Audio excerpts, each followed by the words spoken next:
Well, I'm Lorenzo Booker. I grew up in Port Hueneme, out California, actually, right by the beach. So I always say like I had an awesome childhood because I certainly didn't have everything I wanted, but I always had everything I needed. I was very fortunate.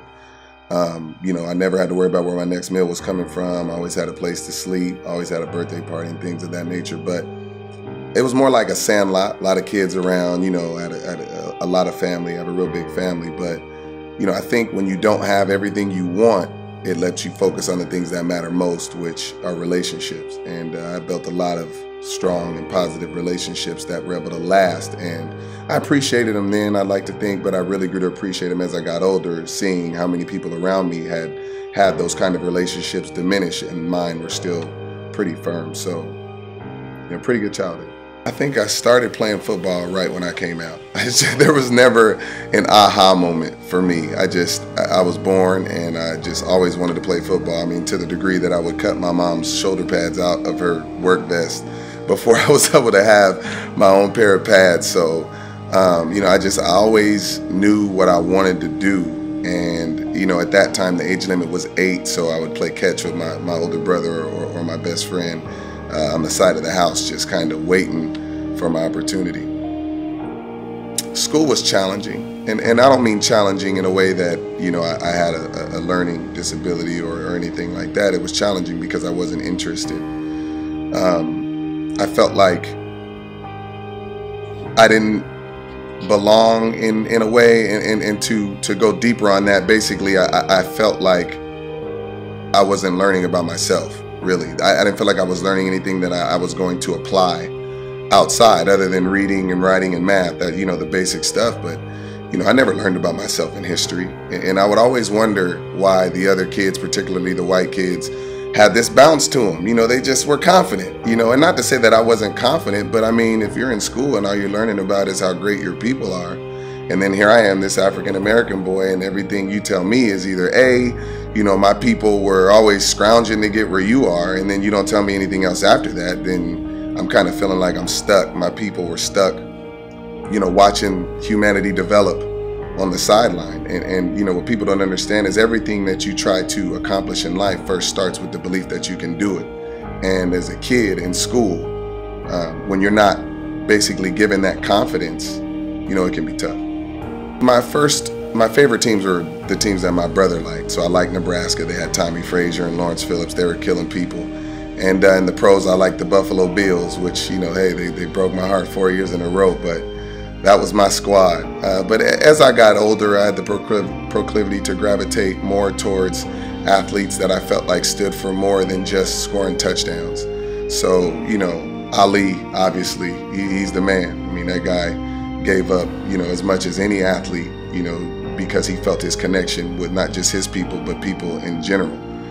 Malcolm X wasn't an athlete, but he hung around with athletes. I mean, Jim Brown, Ali, he was tight with him. So, obviously Lou Alcindor, Kareem Abdul-Jabbar, those kind of guys, for me, they were more than just a jersey. And I think that's why they're legends and that they'll never die. Playing football was always fun for me. It definitely became more challenging as I got to college because it is a job.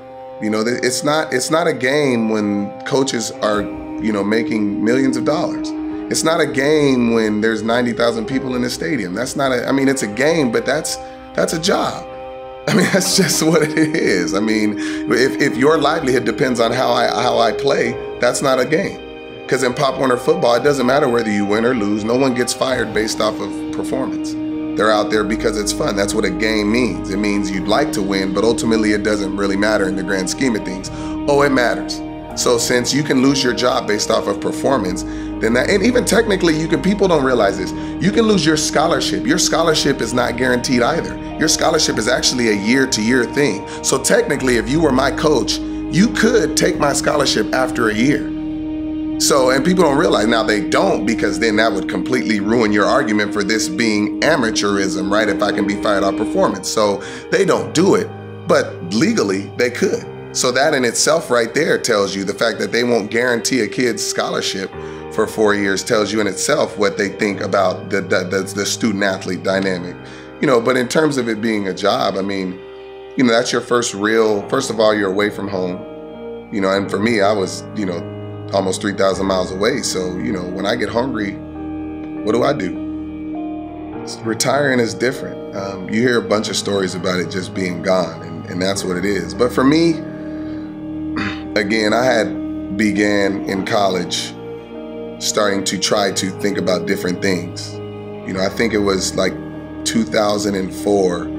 Again, I began to have deeper conversations with my Uncle Musa, and it was because I was going through things in football. Things weren't working as easy as they normally had been, and so it forced me to change my viewpoint. Now, initially, I was doing it just to be a better football player, but over time, I realized I wanted to do it just to be a better person. So, 7, 8 years later, 2011, I was a different person. And 2011 was when I really started seeing, like, wow, like, we're really gonna do this before every single game. I actually don't even remember having to do the national anthem while we were on the field. That's pretty new too. I mean, all of that stuff would get done before we even got out there. Like, we come out of the banner and it's time to play. Obviously, this is in the wake of Kaepernick. So once he started taking a seat, I already felt him 1,000%. I mean, protesting something that he believes in. I mean, it's obvious that, minorities, particularly blacks, are being targeted by police more than any other race. I mean, I don't know how that is even debatable. But they try to. I mean, the funniest thing to me is that they try to make it about the military. He never said anything about it. He said, I'm talking about the disenfranchisement of basically black people by police, and really every other category for that matter. I mean, he's trying to stand up for people who don't have a voice. There's things that are going on that need to be talked about. They can't be dealt with unless we're honest about it. But that's what they do. They try to make it about something else so that they don't have to deal with answering the real question, which are those numbers in terms of black people being shot down by police and all the other numbers in terms of unemployment, incarceration rate, and every other kind of deal that we would need to talk about and be honest about if we're gonna fix something. If you have a cut and it needs staples and I keep putting Band-Aids on it, it's never gonna heal. Well, I'm giving back to the youth. I tried to devote the majority of my time in helping other kids achieve their dreams. Nobody makes it on their own. I don't care what home environment you had. Your parents could have been alcoholics. You could have been put in a foster home, but still somebody at the foster home had to help you. So, a teacher, a coach, no one does anything on their own. I certainly didn't. And I like to tell people all the time, I mean, I had big dreams. I mean, things that no one around here did before. And, for the most part, the people that I was around told me to keep dreaming. I mean, I had great support from my brother, my sister, my mom, again, my uncle, my cousin Curtis, obviously tremendous influence in my life in terms of teaching me how to be a man, teaching me how to, operate if you really want something. And so I just, I truly believe I'm a product of my environment. And so I try to just be there for the youth. I mean, I feel like if you accomplish your dream and you don't help anybody else do it, then you were a waste. You made it for nothing.